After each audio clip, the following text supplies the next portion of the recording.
Shovel episode की शुरुआत में हमें एक लड़का दिखाया जाता है जो कि अपने गिटार को एंड मोबाइल को लेकर अपने डॉगी को पेट करके अपने घर से निकल जाता है। और वो कहता है मेरे पास भी सेम ड्रीम है। और फिर वो ट्रेन स्टेशन पर होता है जहाँ पर उसे अपने पास्ट की कोई मेमोरी याद आती है जिसमें वो काफ़ी डरा होता है और अपने गिटार के तार को खींच के वो तोड़ देता है। और फिर वो ट्रेन के अंदर होता है तब भी वो थोड़ा सैड होता है और कहता है मैं अकेला नहीं हूँ। फिर हमें एक और लड़का दिखाया जाता है जो कि अपने डेस्क पर सर रख के सो रहा होता है। और यहाँ पर एक और लड़का आके कहता है हे उनोयामा तुम ब्रेड खाना चाहोगे। और ये लड़का कहता है नहीं। फिर ये लड़का कहता है तो तुम बास्केटबॉल खेलना चाहते हो। और ये लड़का कहता है कि मुझे नहीं खेलना है, मुझे तो बस अभी सोने जाना है। और यहाँ से जाने लगता है तब एक लड़की इसे ही देख रही होती है और जिसके बाद उनोयामा बास्केटबॉल कोच में जाता है जहाँ पर जाके वो एक दरवाजे को खोलता है जहाँ पर सीढ़ियाँ होती है और उनोयामा सीढ़ियों से ऊपर जाने लगता है। और जब वो सीढ़ियों के एंड में आता है तब वो अपने सामने उसी पहले सीन वाले लड़के को पाता है और ये लड़का उठ जाता है और उनोयामा को बैठने के लिए जगह देने को साइड हो जाता है और उनोयामा इसके पास बैठता है। तब ये लड़का कहता है तुम कौन हो। उनोयामा कहता है मेरा नाम उनोयामा है। और ये लड़का कुछ भी नहीं कहता है। तभी उनोयामा चिल्लाते हुए कहता है हे तुम कुछ बोलो भी, तुम कितने क्रीपी हो और तुम्हारी जो टायर है वो रस्टी हो गई है और टूट गई है तो इसे पहले फिक्स करो और तुम अगर इसे मेंटेन नहीं करोगे। और तभी ये लड़का कहता है क्या ये फिक्स हो सकता है, तुम इसे फिक्स कर सकते हो, सच में प्लीज़ कर दो। उनोयामा कहता है मैं अभी नहीं कर सकता हूँ। और ये लड़का फिर से कुछ भी नहीं बोलता है और अब उनोयामा अपना कंट्रोल खो देता है और वो जाके अपने क्लास में से टूल्स लेके आता है और इसे कहता है अब ऐसे देखना बंद करो कि जैसे तुम्हारे स्ट्रिंग टूटने की वजह से ये पूरी दुनिया ही ख़त्म हो गई है और मुझे मेरा नैप टाइम वापस चाहिए। और उनोयामा इसके गिटार के स्ट्रिंग्स को एकदम ठीक कर देता है और ये लड़का क्लैप करता है। उनोयामा कहता है तुम्हें मुझे इसके लिए पे करना होगा है। फिर उनोयामा इसे थोड़ा सा बचाता है गिटार को। इस लड़के का रिएक्शन थोड़ा अजीब होता है और तभी ये लड़का उनोयामा के कॉलर को पकड़ के कहता है प्लीज़ मुझे सिखा दो इस चीज़ को कैसे बजाते हैं। और अब उनोयामा कह रहा होता है ये सब उस चॉड को प्ले करने के साथ शुरू हुआ था और मुझे कोई भी आइडिया नहीं था कि स्ट्रिंग के ऊपर फिंगर घुमाने की वजह से उसके दिल की तारें भी बजने लगेंगी। और फिर वो अपने इस लड़के से कहता है मुझे पहले इसकी ट्यून को सही करने की ज़रूरत है। जिसके बाद वो फिर से कहता है कि वो हमारा पहला एनकाउंटर था और उसके मिलने के बाद मेरी दुनिया काफ़ी फास्ट हो गई थी जिसके बारे में मैंने कभी नहीं सोचा था। जिसके बाद अब उनोयामा सो रहा होता है तभी उसके चेहरे के ऊपर किसी का अंडरवेयर आता है जो कि उसकी बहन ने डाला होता है एंड वो कहती है कि रित्सुका तुम्हें क्या अपनी बैंड प्रैक्टिस के लिए नहीं जाना है। और अपना उनोयामा यानी कि रित्सुका कहता है कि मैंने तुम्हें पहले भी कहा था कि अपने रिलेशनशिप के इशू को मेरे बैंड के अंदर मत डालो और काजी वैसे भी डम है। ना कहते ही ये लड़की इसके चेहरे पर कोक मारती है। और अब उनोयामा हमें बताता है कि 6th ग्रेड में मैंने गिटार बजाना शुरू किया था। जब मेरे डैड ने मुझे गिटार दिया था तब मैं उसका सही से यूज़ नहीं कर सकता था और जब ये गिटार बजाता है तब इसकी सिस्टर इसका मजाक उड़ाती है। फिर ये कहता है कि जैसे मैं चीज़ें चाहता था वैसे चीज़ें मेरे हाथों से हैंडल नहीं हुई तो मैं म्यूज़िक के साथ ऑब्सेस होने लग गया था। टाइम के साथ मेरा हाई स्कूल भी शुरू हो गया था और फाइनली अब मैं वैसे प्ले कर सकता था कि जैसे मैं चाहता था। लेकिन मैं उसे रियलाइज़ कर पाता, अपनी स्किल्स को बढ़ा पाता उससे पहले ही मेरी एक्साइटमेंट फेड हो गई।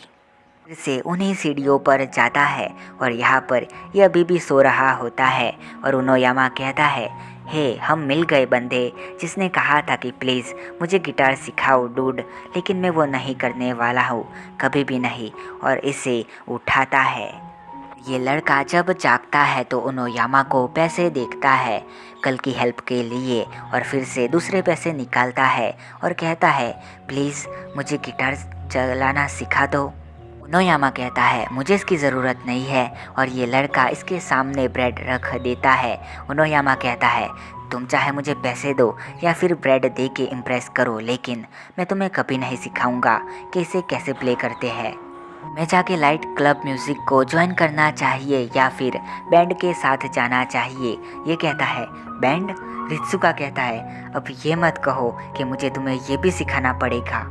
तुम अभी गिटार के साथ घूम रहे हो, वो भी बिना इसकी किसी जानकारी के, और ये सैड हो जाता है। रित्सुका कहता है, प्लीज़ डिप्रेस मत होना, मेरे कहने का मतलब वो नहीं था, लेकिन ये चीज़ बुरी नहीं है। फिर से ये लड़का कहता है, प्लीज़ मुझे सिखा दो गिटार को प्ले करना प्लीज़।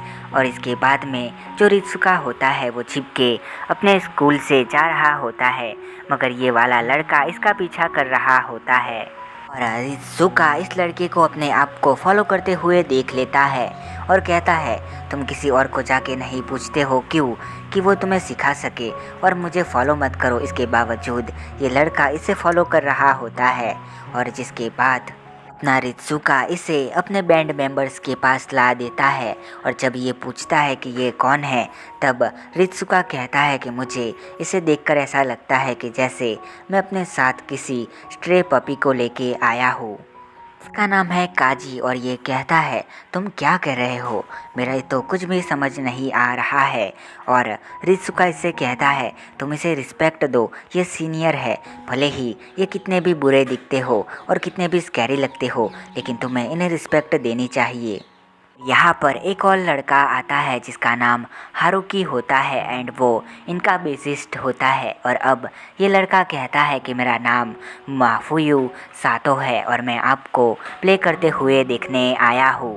इसकी बातें सुनकर ये दोनों लड़के अजीब बातें करने लगते हैं और रित्सुका कहता है, ये इन सारी चीज़ों में नया है तो इसे कुछ भी समझ नहीं आता है और ये हमसे कुछ अच्छा परफॉर्म करने के बारे में एक्सपेक्टेशन रखता है। और ये दोनों ही अजीब रिएक्शन के साथ फिर से अजीब बातें करने लगते हैं और जिसके बाद ये सभी अपनी सारी चीज़ों को सेटअप करते हैं, मतलब कि बेसिस और वायर्स को। फिर रित्सुका सातो से कहता है, हे तुम्हारा नाम क्या है, फिर से बोलोगे, और वैसे तुम गिटार में कौन सा सॉन्ग सुनना चाहोगे। सातो कहता है, कौन सा। रित्सुका कहता है, तुम क्या सुनना चाहते हो। सातो कहता है, ऐसा जो कि कूल हो। और फिर रित्सुका अपना गिटार बजाता है जिसके पीछे पीछे ये लोग भी अपनी चीज़ें बजाने लगते हैं और ये लोग काफ़ी देर तक बजाते हैं, जिसके बाद रित्सुका और सातो वापस जा रहे होते हैं। और यहाँ पर अपना सातो कुछ सोच रहा होता है और वो कहता है, मैं क्या तुम्हें फिर से कल सुनने के लिए आ सकता हूँ। रित्सुका कहता है, नहीं। सातो कहता है, तो फिर तुम मुझे गिटार बजाना सिखा सकते हो। और रित्सुका कहता है, मैंने कहा ना नहीं, और तुम जाकर लाइट म्यूज़िक क्लब को ज्वाइन क्यों नहीं करते हो। और तभी इसके पीछे कार आती है और रित्सुका सातो को साइड में करता है और कहता है, तुम देख नहीं सकते। और सातो कहता है, मैं पीछे नहीं देख सकता हूँ ना। और रित्सुका कहता है, मेरे साथ ज़्यादा ओवर स्मार्ट मत बनो और जाके लाइट म्यूज़िक क्लब को चेकआउट करो। फिर रित्सुका अपने घर जाता है और अपने खाने के लिए पिज़्ज़ा गरम करता है और कहता है, तुम्हें पता है कि जब मैंने गिटार बजाना स्टार्ट किया था तब मैं कैसे करता था। इसकी सिस्टर कहती है, हाँ तुम सिर्फ हाथ हिलाया करते थे। और अब रित्सुका सोचता है कि किसी को अपने स्क्रैच से प्ले करते सीखना काफ़ी मुश्किल होता है और मेरे लिए भी। और तभी उससे सातो याद आता है एंड वो बोलता है, अगर मेरी आंखें भी उसके जैसे होती तो। और जिसके बाद वो बास्केटबॉल क्लब में खेल रहा होता है एंड उसी सीढ़ियों वाले दरवाजे को देखता है और कहता है, मैं कल से वहाँ पर नहीं गया हूँ क्योंकि मुझे लगता है कि अगर उसने मुझसे फिर से पूछा तो मैं उसे तोड़ दूंगा और फिर अपनी जगह पर किसी और को खेलने को कहता है और यहाँ पर बैठ जाता है। यहाँ पर सातो के बारे में काफ़ी कुछ सोचता है, जिसके बाद वो सीढ़ियों पर जाता है जहाँ पर सातो नहीं होता है और ये सोचता है कि उसने शायद से गिव अप कर दिया है। और रित्सुका अपने पार्ट टाइम जॉब पर भी सही से नहीं कर रहा होता है, जिसके बारे में काजिमे से पूछता है। फिर जब ये दोनों जॉब से वापस जा रहे होते हैं तब काजिमे कहता है वैसे उसका नाम क्या था, और अपना रित्सुका कहता है उसका नाम सातो था, वैसे तुम उसके पीछे क्यों पड़े हो। और काजिमे कहता है तुम्हें देखकर लगता है कि तुम काफ़ी मोटिवेटेड फील करते हो, जब उस दिन तुम प्ले कर रहे थे तब तुम काफ़ी इंजॉय कर रहे थे और फायर में थे। और जिसके बाद ये दोनों अपने स्टूडियो के अंदर जाते हैं और जहाँ पर ये दोनों देखते हैं कि यहाँ सातो आया होता है और काजिमे और रित्सुका दोनों ही हैरान हो जाते हैं। और रित्सुका कहता है तुम यहाँ पर क्या कर रहे हो, और ये बंदा कहता है ये हमें सुनने के लिए आया है। सातो कहता है देखो मैं इसको बजाने के एबल हो गया हूँ और मैंने अपने आप से इसकी स्ट्रिंग्स को भी ठीक किया है, सुनो, और इसकी ट्यून को बजाता है जो सही होती है। वो कहता है क्या ये सही थी, एंड इसकी 2 उंगलियां भी हट हुई होती है। जिसके बाद रित्सुका कहता है वैसे तुमने मेरी बात मान के मैं लाइट म्यूज़िक क्लब में जाना चाहिए था। सातो कहता है मैं गया था और मुझे वहाँ पर मेंबर्स के साथ मज़ा भी आया, लेकिन तुम सबसे कूलर हो उनोयामा-कुन, और ये तीनों ही शौक हो जाते हैं। तब सातो कहता है और इसीलिए क्या तुम मुझे गिटार के बारे में और भी ज़्यादा सिखाओगे प्लीज़। और इसी के साथ ये एपिसोड ख़त्म होता है।